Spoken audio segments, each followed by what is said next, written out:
عارف إن في تكنولوجيا موجودة دلوقتي بتقدر تولد مية من الهواء؟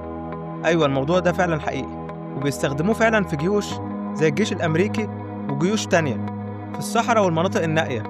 التكنولوجيا دي اسمها مولدات المية من الغلاف الجوي، وبتشتغل عن طريق سحب الرطوبة من الجو، وبتكثفها وبتنقيها لحد ما تبقى مية صالحة للشرب. الشركات المتخصصة في المجال ده زي ووتر جين قدرت توفر حلول قوية للجيوش وأحيانا للمدنيين. في بعض النماذج المنزلية تقدر تولد كمية مياه محترمة يومياً، لكن ده بيعتمد على نسبة الرطوبة في الجو وكمان على مصدر الكهرباء. في المناطق الجافة جدا الكمية ممكن تكون أقل.